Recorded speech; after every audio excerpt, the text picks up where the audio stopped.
Siamo con Karin Mantovani. Karin, era un po' che cercavi la forma migliore, oggi possiamo dire che si è rivista la Karin dello scorso anno.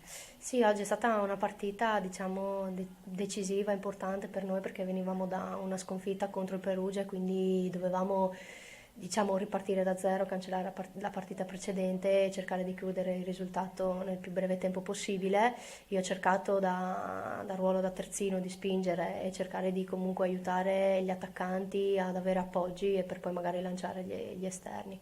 Quindi abbiamo fatto una partita tutte alla grande, dobbiamo continuare così, però adesso c'è la pausa natalizia e aspetteremo la prossima. Tarossa aveva detto la scorsa settimana che era importante per il Vittorio Veneto concentrarsi per portare a casa punti da Imola e così è successo. Sì, ci siamo dette che dovevamo chiudere la partita sin dall'inizio, cercare di segnare più gol possibili. Abbiamo avuto tante occasioni per segnare, solo che alla fine il risultato è stato solo di 2-0. Abbiamo avuto parecchie occasioni per arrotondare ancora di più il risultato, però siamo contenti lo stesso dell'obiettivo. Ci siamo riuscite, quindi adesso andremo avanti alla prossima partita. Fra poco è Natale, un augurio speciale da parte di Karin. Ma porgo gli auguri sia a noi, sia a tutti quelli che ci sostengono, allo staff, agli allenatori e buon Natale a tutti. Allora, mister, rispetto a domenica, un altro Vittorio Veneto oggi. Sì, si è visto oggi, ma io ripeto sempre alle ragazze che i veri artefici nel bene e nel male siamo sempre noi stessi. È chiaro, ci sono gli avversari da affrontare, siamo in 11 contro 11 in campo, però se noi mettiamo questa determinazione, questa voglia veramente di superare l'ostacolo, come oggi del resto, possiamo veramente essere grate a queste ragazze. Non sempre ci va bene. Domenica scorsa, tu l'hai ricordato, abbiamo fatto un passaggio vuoto che poi ha dimostrato che, come dicevo prima, noi sole possiamo essere e fare la differenza in certe situazioni. L'unica pecca magari è non aver segnato anche nel secondo tempo.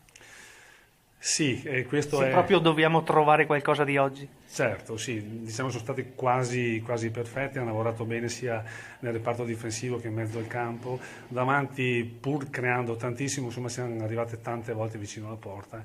È chiaro che quello che noi reclamiamo ogni volta di essere più cattive, più determinate, più attente nel concludere, sì, anche oggi insomma non si è verificato. Però intanto ci godiamo questi 3 punti, abbiamo fatto 2 gol che sono sempre 2 gol importanti e poi nell'anno nuovo insomma speriamo che Babbo Natale ci aiuti un po'. Dicevi dell'anno nuovo, conclude il Vittorio Veneto con una vittoria l'anno, ha vinto il Sassuolo a Marcon, ha vinto anche il Padova contro il Ferrara. Questa si delinea come classifica al momento. Sì, diciamo che è rimasta immutata, credo, a parte il Perugia che ha perso oggi.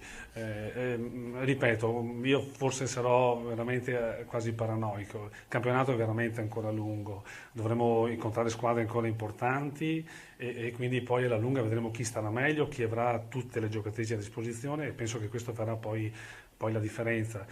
Io voglio ricordarlo perché è giusto dirlo, noi oggi avevamo fuori 7 ragazze per vari motivi, quindi oggi era entrata Zanon a tempo pieno, quindi ripeto, credo che la squadra che avrà meno di questi disturbi di percorso, secondo me poi porterà alla fine e raggiungerà magari l'obiettivo. Siamo con mister Mosconi, mister.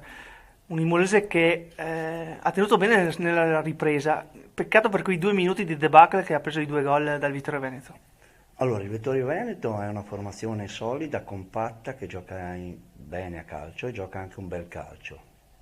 L'Imolese è una squadra giovane, è un cantiere, sta lavorando alacremente negli ultimi mesi per riconquistare un posto in classifica dignitoso, in parte ci riesce, in parte no, e infatti alterna partite con determinati rendimenti a partite dove invece i gol a volte vengono a valanga.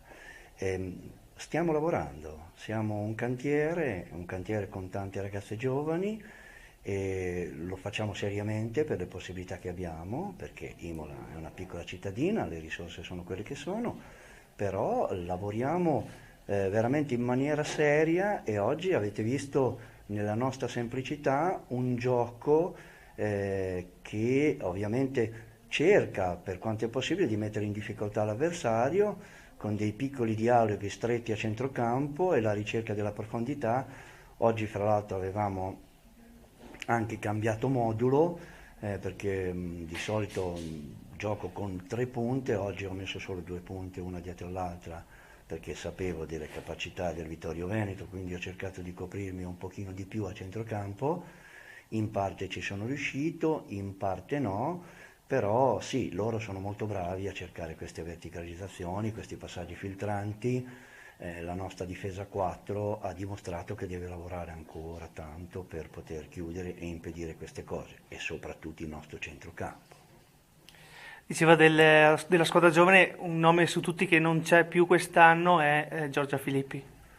Ma Giorgia Filippi è una ragazza che è cresciuta, abbiamo avuto la fortuna di averla con noi, è ancora di nostra proprietà ovviamente, si è fatta una buona esperienza, adesso se ne sta facendo un'altra, ma non è la prima, perché la Simona Cimatti che gioca, Eleonora Petralia, poi ne potrei citare altre. L'Imolese è una fucina, adesso grazie a Dio altre società nella Romagna cominciano a lavorare col giovanile, però il nostro gioiello più prezioso che abbiamo sono le nate nel 2005, nel 2006 e nel 2007, senza contare le 2010 e le 2011, perché io lavoro in quel settore, perché da sempre io ho allenato la prima squadra, ma mi sono sempre interessato dei settori giovanili delle pulcine, quindi molti stati stranieri che ci portano questo esempio adesso che si vede anche in televisione. Io ho 30 anni esattamente che lo faccio a Imola, ma perché credo che sia la strada giusta da percorrere. Complimenti per questo discorso, mister, grazie. Grazie a voi.